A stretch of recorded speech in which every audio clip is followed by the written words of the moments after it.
자, 몇 가지 중요하니까 지문에 강의 노트를 잠깐만 확인하면서 가겠습니다. 두 번째 문단에 보시면 베버로서는 자본주의 정신이라고 하는 이 테마를 연구하게 된 핵심에는 당대 사회 문제에 대한 베버의 문제의식이 있고요. 당대의 사회 문제는 독일의 부르주아 혁명이 부재하고 있었다라는 사실입니다.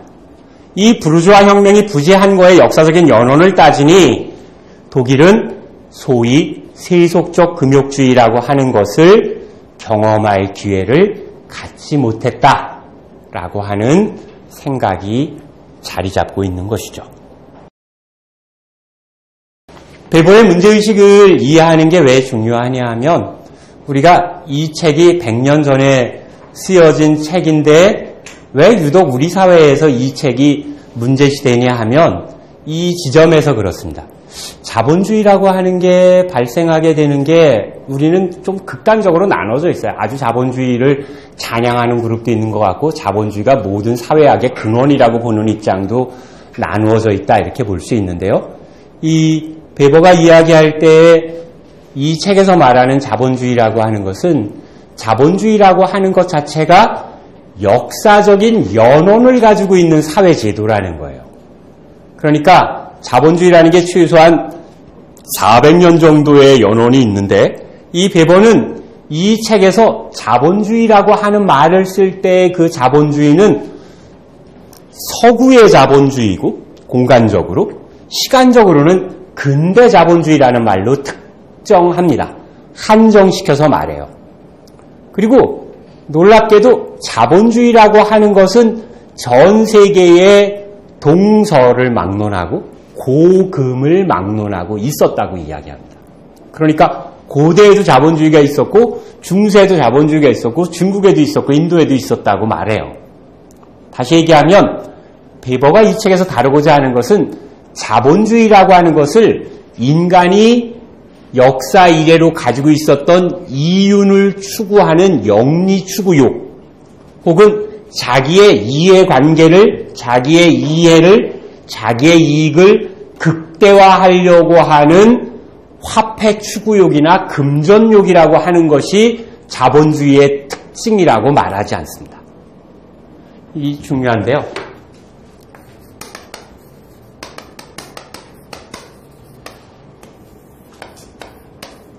영리를 추구하려고 하는 욕구가 베버가 얘기하는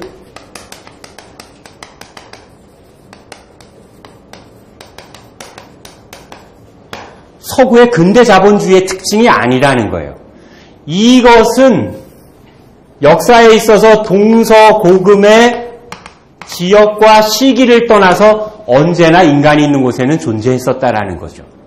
그렇다면 베버는 서양에서 일어난 시기적으로 근대에 일어난 16, 17세기의 서구 세계에서 등장하게 된 자본주의의 특징이 무엇인가 라고 하는 것을 밝히겠다는 게 지금 베버의 의도입니다.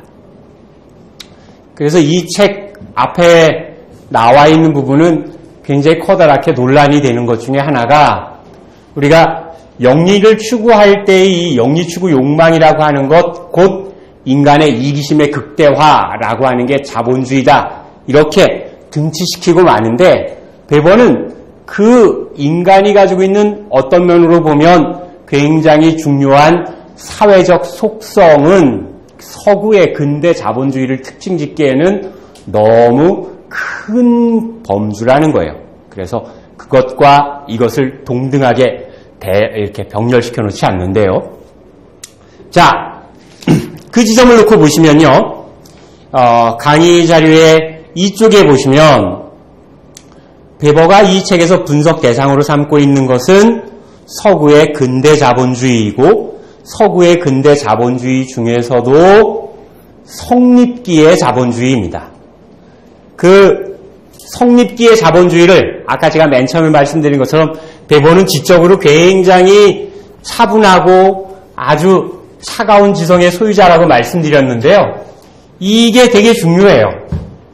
베버가 말하는 이 책에서의 자본주의라고 하는 것을 베버는 자본주의 중에서도 내가 이 책에서 다루고자 하는 자본주의는 자본주의 전체가 아니라 자본주의 중에서도 아주 작은 부분이라는 것을 분명하게 말했는데, 흔히 사람들이 그러잖아요. 그 사람이 말한 거는 따지지 않고 말하지 않은 걸 가지고 비난하고 따지고 막 뭐라 그러는데, 베버가 이 책을 쓰면서 분명하게 명시적으로 자기는 자본주의 중에서도 뭐에 대해서 이야기하겠다고 정하고 들어가는데요.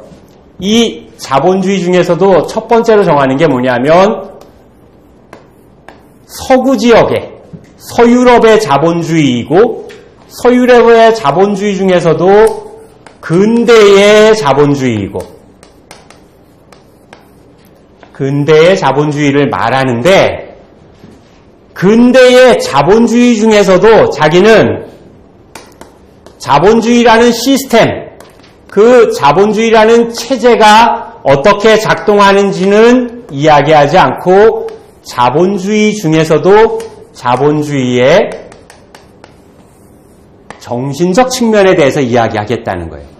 자본주의를 체제로 본다라는 건 자본주의, 그러면 자본주의에는 임노동을 제공하는 노동자 계급과 부르주아 계급, 이렇게 계급적 분석을 하거나 혹은 자본주의가 발생하기 위해서 중세의 경제외적 강제라고 하는 초야권이나 인신구속권이나 이런 것들이 어떻게 사라졌는가가 아니라 정신적 측면에서 보겠다는 거죠. 정신적 측면. 자본주의의 이념적 측면을 살펴보겠다는 것인데, 정신적 측면 중에서도 자기가 이 자본주의 정신을 만드는 데 기여했던 모든 것들을 다 살펴보는 게 아니라 이 이념적 요인 중에서도 자기는 종교적 요인만 보겠다는 거예요.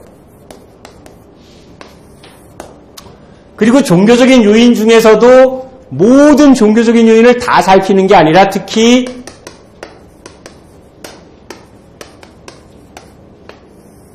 켈빈주의와 관련된 종교적 요인만 보겠다는 겁니다.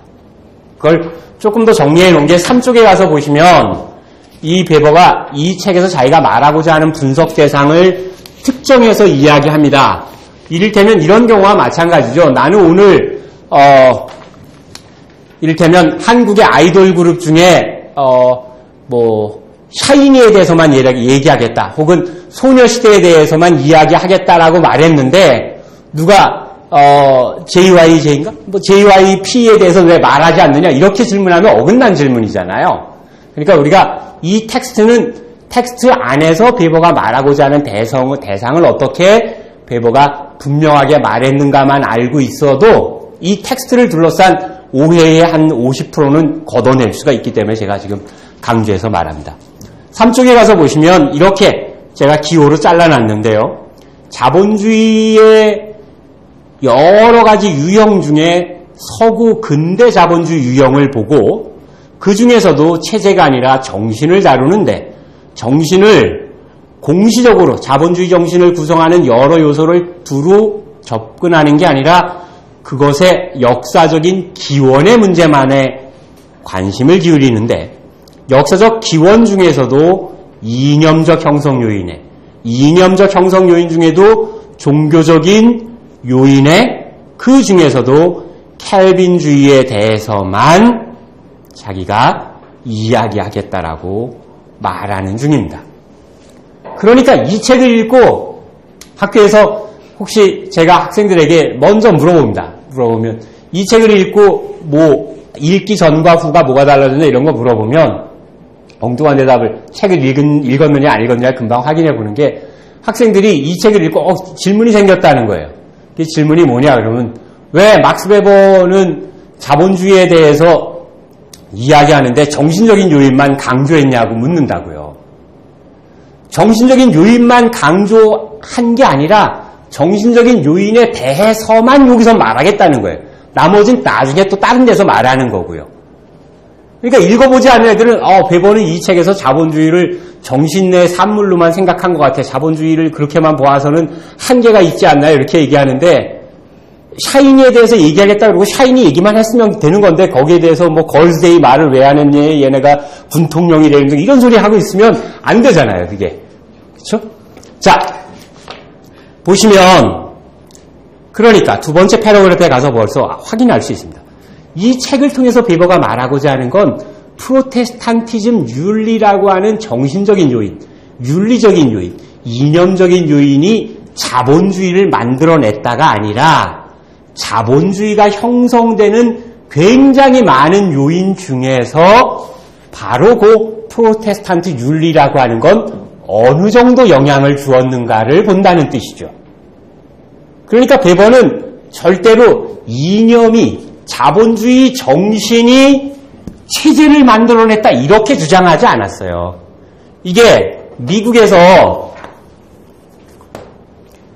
베버가 말하는 건 자기가 여기서 말하고자 하는 건 켈빈주의라고 하는 종교가 내세웠던 윤리나 교리가 자본주의라는 정신을 만드는데 어떤 영향을 주었는가를 말하는 거지, 나는 자본주의는 정신이 중요하고 물질적 체제나 자본주의의 작동 시스템은 중요하지 않다고 보는 게 아니라, 물론 중요한데 오늘 나의 관심사는 여기까지만이라는 거예요. 근데 이거를 착각해서 사람들이 어떻게 생각하냐 하면, 베버는 마르크스가 자본주의의 유물론적 해석을 제시했다면 막스 베버는 자본주의에 대해서 유심론적인 해석을 제공한 사람이다 이렇게 말하는데, 그런 사람은 다 막스 베버한테 혼나야 돼요. 막스 베버 자신이 말했어요. 오늘날의 정직한 학자라면 자신이 칼 막스와 프레드리 니체에게서 영향을 받았다라는 고백을 하지 않을 수 없다요. 그러니까 이 막스 베버라고 하는 사람은 사실은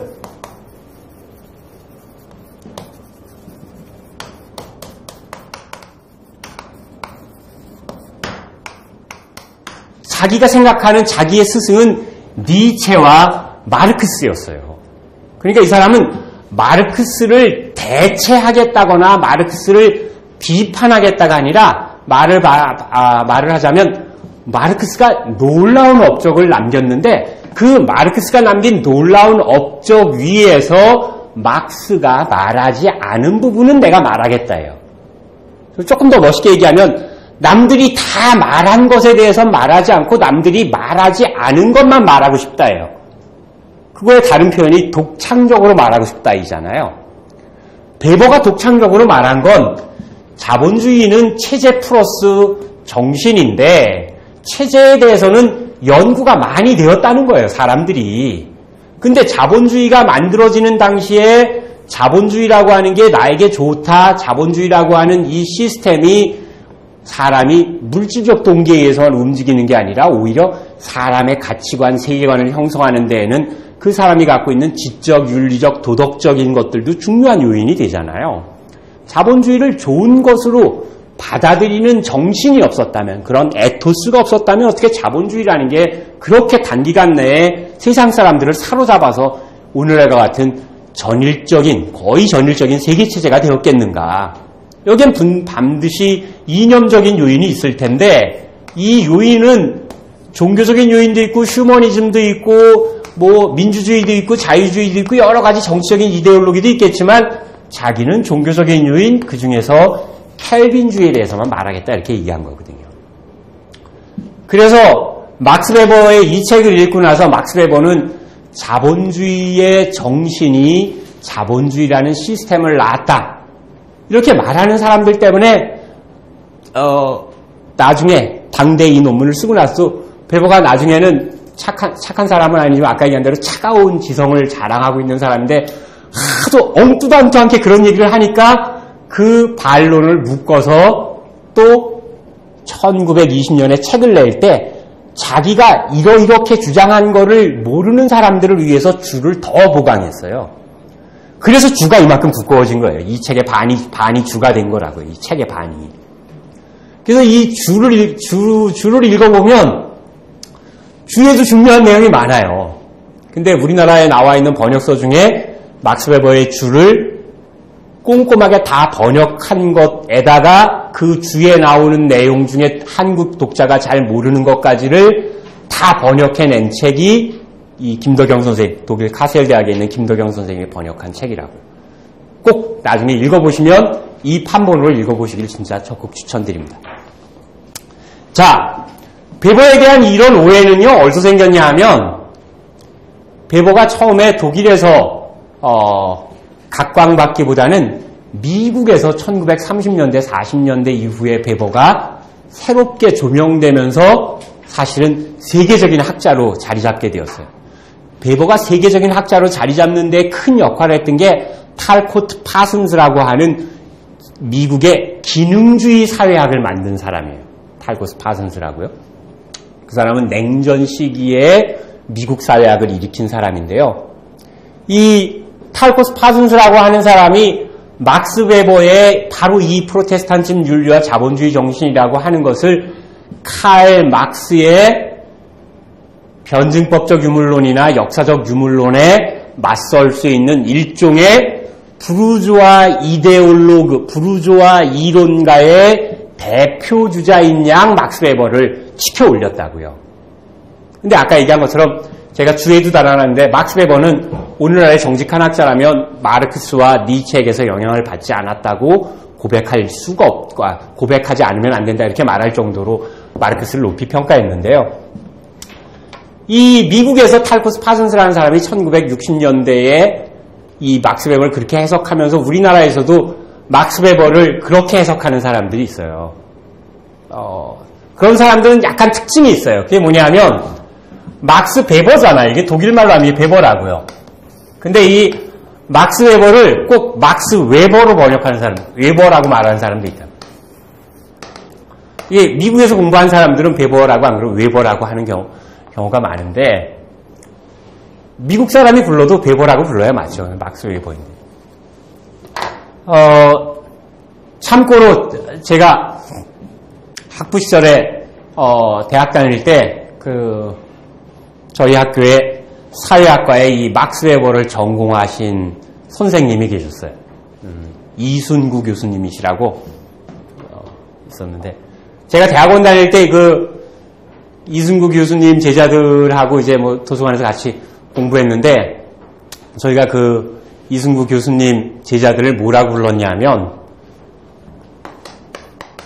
순구리안이라고 불렀어요. 순구리안. 베버를 따르는 사람들을 베버리안이라고 하거든요. 뭐 바바리안 이런 것처럼 해서 베버리안 이렇게 하는데 베버리안 대신 순구리안이라고 불렀는데 이게 또 잘 지은 별명인 게 사람들이 순해요. 그 제자들이 순하기도 해요.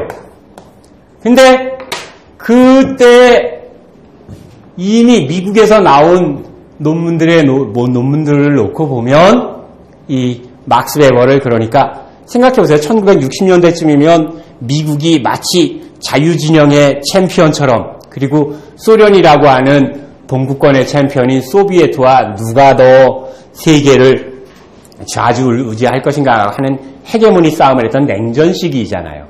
냉전 시기에 1960년대만 해도 유럽의 비판적 지식인들이 상당 부분 마르크스주의라고 하는 것이 가지고 있는 긍정적인 측면에 주목했었단 말이죠. 따라서 미국에 있는 주류 입장에서 보면 그러한 마르크스의 영향력에 버금가는 영향력을 가지고 있는 이를테면 이쪽에 이데올로기 챔피언이 하나 있었으면 좋겠는데 생각할 때가 등장한 게 베버였었다고요. 그러나 베버는 굳이 마르크스와 대립각을 세우지 않고 마르크스와 상보적 관점에 있다고 인정하더라도 마르크스만큼 혹은 마르크스보다 라고는 쉽게 말할 수 없겠지만 마르크스 못지않은 다방면에 대단한 저작을 남긴 사상가인 건 틀림없어요. 마르크스보다 뛰어나다고 말할 수는 없겠지만 사람마다 다르지만 마르크스 못지않은 사람이다 이렇게 말할 수 있습니다. 그리고 베버 이후로는 실제로 베버와 마찬가지로 우리 사회의 문제에 대해서 정치, 경제, 사회, 문화에 포괄적인 접근법을 사용한 학자는 그 뒤에 없었어요. 그 뒤에 학자는 한 분야에 대해서 깊이 알거나 여러 분야에 대해서 좁게 알았던 사람들이에요. 베버나 마르크스와 같은 사람은 여러 분야에 대해서 깊고 치고 넓게 안 사람들이라고 할 수 있죠. 자, 한 장을 더 넘겨서 4축에 가서 보시면 베버는 막스를 놀라운 인물이라고 생각했지만 자기가 막스의 단순한 추종자는 아니고 자기는 막스와 다른 자기 나름의 독창적인 생각을 하고 있다라는 점을 또 부각시킨 사상가이기도 한데요. 베버가 마르크스와 결정적인 차이점을 가지고 있었던 부분은 뭐냐 하면 마르크스를 잘못 이해하는 사람들은 인간의 이념이나 정신적 요인이 단순히 사회의 토대라고 얘기하는 물질적 하부 구조를 단순히 반영만 한다라고 생각하는 유물론자들이 있다. 이건 막스의 아이디어라고 생각하지 않았어요. 마르크스는 인간의 정신과 경제와 이를테면 프롤레타리아 의식과 프롤레타리아의 경제적 조건 사이에는 프롤레타리아라고 하는 경제적인 조건이 프롤레타리아의 계급의식을 규정하긴 하지만 경제적 조건만으로 프롤레타리아의 계급의식이나 프롤레타리아의 생각이 다 결정된다고 보지 않았다는 점에서 기계적 반영론자가 아닌데 막스 베버는 마르크스를 잘못 공부한 애들이 꼭 하부 구조가 상부 구조를 경제적 토대가 정신이나 의식을 일방적으로 규정하고 정신은 이 하부 구조를 일방적으로 거울처럼 반영만 하는 수동적인 것이다. 이렇게 해석한다고 보고 이런 기계적 유물론도 잘못된 것이고 그렇다고 해서 반대로 이념이라고 하는 게 경제적 이해관계나 물질적 하부 구조와 아무 상관없이 이념이라고 하는 건 아무 때나 사상가가 혹은 그 시대 사람들이 좋다고 하면 덜썩 만들어낼 수 있는 것도 아니다라고 생각했어요. 이 책에 있는 표현을 쓰자면 종교개혁은 서구의 경제 발전에서 단순하게 연역시켜낼 수 있는 것도 아니고 그러니까 경제 발전의 산물로 종교개혁을 볼 수도 없고 또 종교개혁이라고 하는 역사적인 사건은 단순히 그 시대의 경제 구조라고 하는 것을 반영할 뿐만 아니라 때때로 종교개혁을 만들어냈던 생각들은 시대를 넘어서서 새로운 것을 만들어내는 힘도 있다. 이념이 가지고 있는 능동적인 힘도 있고 이념이 사회를 반영하는 측면도 있다는 거죠. 근데 이념이 사회를 이끌어가는 능동적인 역할을 할 수 있다. 그걸 이념의 전철수라고 해요. 그러니까 왜 선로의 방향을 바꾸는 게 옛날에 전철수들이 역할이었는데요. 이념이 사회 발전 방향을 이쪽 저쪽 방향으로 방향을 정할 수는 있지만 이념만으로 다 해결된다고도 생각하지 않았던 점이에요. 그래서 막스 베버가 말하고자 하는 것은 단순히 말하면 마르크스를 통속화시킨 기계적 유물론도 잘못된 것이고 이념이 경제적 이해관계와 무관하게 해결식으로 이념이나 관념만으로 사회현상을 설명하는 것도 일방적인 해석이라는 거예요. 따라서 자기는 마르크스와 달리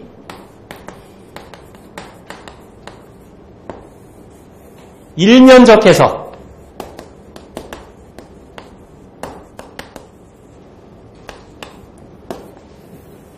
일면적 해석이 아니라 사회는 다면적으로 바라볼 때 사회의 전체적인 모습을 알아낼 수 있다라고 주장한 사람이라는 거죠. 마르크스는 다면적인 해석 중에 경제적인 해석이 중요하다라는 점에 방점을 찍었다면 자기는 다면적인 해석들 중에 어떨 때는 경제적 해석이 아주 중요하지만 어떨 때는 종교적 해석이 중요한 시기도 있다라고 조금 더 유연한 태도를 취했던 사람이라고 말할 수 있어요. 이 텍스트에 담겨져 있는 내용은 그렇습니다. 그래서 이 텍스트에서요, 구구절절히 말해요.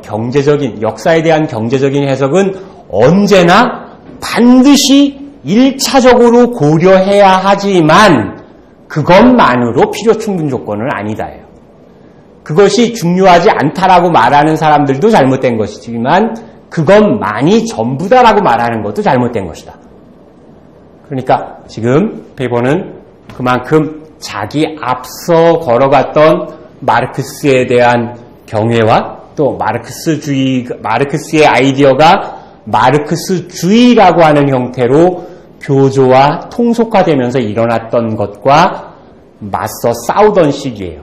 그래서 사실은 잘 생각해보면 베버가 이 프로테스탄즘 윤리와 자본주의 정신을 썼던 1902년 그리고 1905년은 사회주의 운동사에서도 어떤 운동이 등장할 때냐면 마르크스주의를 수정하려고 하는 수정사회주의, 우리가 요즘으로 하면 사회민주주의라고 하는 베른슈타인이나 이런 인물들이 등장하면서 사회주의를 수정하려고 하는 움직임도 나타나요.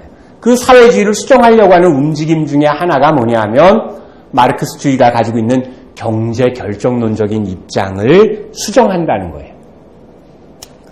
그런 당대의 시대적인 배경과 맞물려 있습니다. 자, 그러면 이제 5쪽의 한 부분만 읽고 잠깐 쉬었다가 나머지 이야기를 살펴보도록 하겠습니다. 베버가 아까 말한 것처럼 왜 체제로서의 자본주의가 아니라 정신으로서의 자본주의라고 하는 것에 포커스를 맞췄느냐라고 하면 대충 우리가 그 아이디어를 세 가지 정도로 정리해 볼 수 있을 텐데요. 제일 처음엔 아까 말씀드린 것처럼 체제로서의 자본주의의 기원의 문제는 그 당시에 이미 막스의 업적도 있었고 또 독일의 우리가 요즘은 가끔 이야기되고 있는 브룬타노나 이 당시에 다른 독일의 경제사회학자들에 의해서 상당 부분 밝혀졌다는 거예요. 그래서 마르크스가 얘기한 것처럼 자본주의가 발생하려면 자유로운 임금 노동자 기급이 필요하고 그 다음에 노동자들에 대한 경제 외적 강제가 사라져야 되고 또 이런 노동자들이 자유롭게 자기의 임노동을 사고 팔 수 있는 계약의 자유가 보장돼야 하고 이런 조건들이 필요하다는 건 다 밝혀졌다는 거예요. 체제로서의 자본주의에 대한 몇 가지 아이디어들은. 그런데 밝혀지지 않은 것 중에 하나는 이 자본주의라는 게 이윤을 추구하기는 이윤을 추구하는데 근대 자본주의가 가지고 있는 이윤 추구 정신이라고 하는 게 즉 영리를 추구하는 욕망이라고 하는 게 다른 중국 고대 동양이나 고대의 자본주의와 다른 점이 무엇인가 라고 하면 막스 베버는 그 다른 점이 뭐냐면 서구의 근대 자본주의가 가지고 있는 특징은 지속적으로 한 번이 아니라 약탈적 자본주의라고 해서 한 번 가가지고 전쟁이나 혹은 폭력을 써서 싹 휩쓸어오는 약탈적 자본주의와 달리 서구의 근대 자본주의는 지속적으로 이윤을 창출하려고 하는 시스템이고 두 번째는 지속적으로 이윤을 창출하는 과정에서 합리적으로 이윤을 창출하려고 하는 시스템이라는 거예요. 그런데 지속적이고 합리적으로 이윤을 창출하려고 하는 시스템을 만들려면 아까 얘기한 것처럼 물질적 동기만으로는 설명할 수 없다는 거죠. 한 사람의 생애가 물질적 동기만으로 설명하기는 어려워요.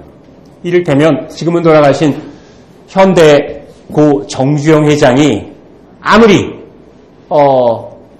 이북에서 자기가 고향 떠나올 때 소 한 마리 훔쳐갖고 왔다고 속지 않은 마음으로 자기가 죽기 전에 이북에다가 소 500마리 트럭에 태워가지고 2마리씩 태워가지고 트럭 250대와 소 500마리를 북한에 통째로 주고 왔잖아요. 그렇죠? 통째로 주고 오면서 내가 북한에 이렇게 트럭 250대하고 소 500마리 줬으니까 다음번에 북한 애들이 우리 남한하고 경제적인 제휴를 할 때가 있으면 현대하고 제휴할 거야. 이런 동기만 있었다고 보기는 어렵죠. 거기엔 우리가 설명할 수 없을 이를테면 어린 시절 고향이 생각보다 가난한 거에 대한 아주 순수한 연민도 있었을 수도 있고요. 또 그런 작은 어린 시절의 부끄러움을 씻으려고 하는 나이 들었을 때 가질 수 있는 순박한 마음이 있을 수도 있고요. 다양한 동기들이 있는데 요컨대 하나의 거대한 새로운 사회 시스템이 만들어지는데 새로운 사회 시스템이라고 하는 걸 단순히 돈이라고 하는 영리라고 하는 이윤 추구 욕망으로만 사회체제를 만들 수는 없을 것이다. 인간이 그렇게까지 무력의 화신이라고 볼 수 없다는 거죠. 인간은 내가 납득할 만한 행위는 손해를 감수하고도 해요. 그렇죠? 그러나 내가 납득할 수 없는 행위는 하지 않는 경우도 있고 물질적 강제, 이를테면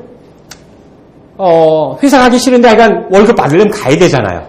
그렇죠? 그 전날 3시까지 달렸는데 일어날 수 없는데 하여간 회사 가야 돼요.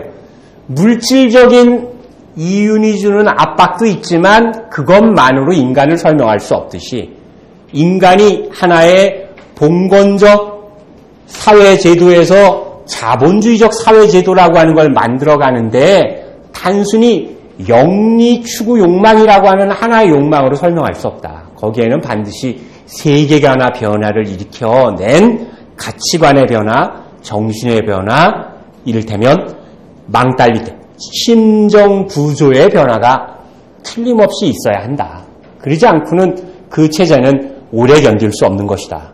그래서 우리가 역사에서 보면 모든 반정을 일으키거나 혹은 역사혁명을 일으켜서 새로운 나라를 만든 모든 아시아의 왕조 국가들도 보면 다 도덕적, 역사적 정당성을 내걸고 자기를 정당화하잖아요.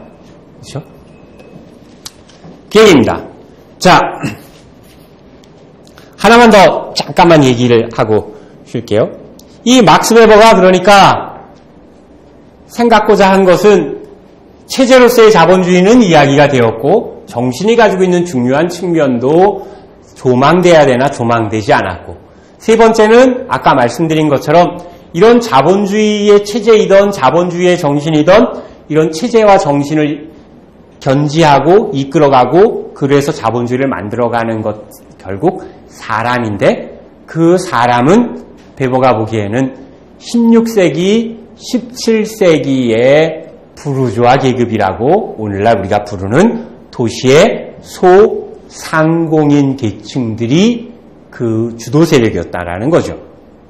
소상공인 계층들이 자본주의라고 하는 정신을 받아들일 수밖에 없었던 이유를 규명하면 자본주의라고 하는 게 어떻게 해서 서구 사회 전체의 사람들이 받아들이게 되는 사회체제가 되었는지를 알 수 있다는 거예요.